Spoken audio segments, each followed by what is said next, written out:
ఘనత చైత్రయాత్ర నడుపునేడు చంద్రబాబు నాయక అహంకార అధికార ఆధిపత్యం ఇంకొద్దని అవినీతి ధన ప్రీతి అరాచకం ఇక రద్దని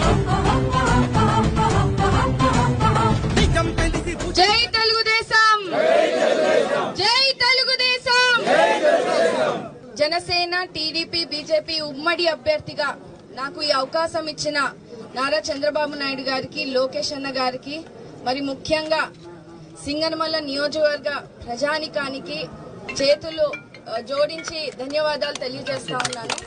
ఒక పక్క ద్విసభ్య కమిటీ సభ్యులు ఆలం నర్సానాయుడు గారు గాని కేశవరెడ్డి గారు గాని ఒక పక్క నేను గ్రామ స్థాయిలో ప్రజల్లో తిరుగుతూ ప్రజల సమస్యలు తెలుసుకుంటూ మీ అందరికీ ఒక దగ్గరగా మీలో కుటుంబ సభ్యులుగా మీకు కష్టమైన నష్టమైన ఈ 5 సంవత్సరాలు కూడా మనము ఈ అరాచక పాలనని ఎదుర్కొంటూ వచ్చాము.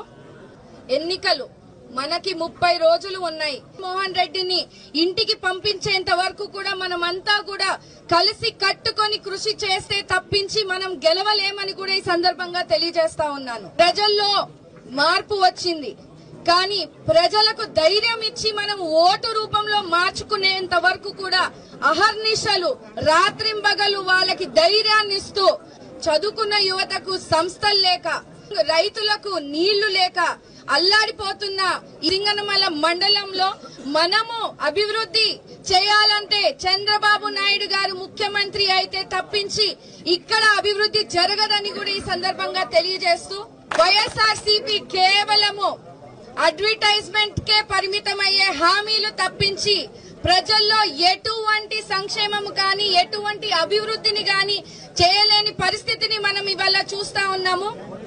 ఎమ్మెల్యే గారు గాని వారి భర్త సాంబశివారెడ్డి గారు గాని వాళ్ళ అనుచరులు బంధువులు ఒక్కొక్క మండలాల్లో చేసే అరాచకాలు గాని దోచుకోవడాలు గాని కబ్జాలు చేసే పరిస్థితిని కూడా ఇవాళ మనం సింగనమల మండలంలో చూస్తా ఉన్నాం. మనమేసిన రోడ్లే ఇవాల్టి వరకు కూడా మనం ఆ రోడ్ల మీదే నడుస్తా ఉన్నారు. మనమేసిన వీధి లైట్లలోనే ఇవాళ కూడా మన ప్రజలు ఉంటా ఉన్నారు. మీ అందరి కోసము మీ అందరి బిడ్డల భవిష్యత్తు కోసము నేనంతా కూడా కష్టపడి పనిచేస్తామని తోటి ద్విసభ్య కమిటీ సభ్యులు సలహాలు సూచనలను తీసుకొని ఖచ్చితంగా సింగనమల మండలంలో అధిక మెజారిటీతో మనం అందరూ గెలవాలని కూడా ఈ సందర్భంగా తెలియజేస్తాము.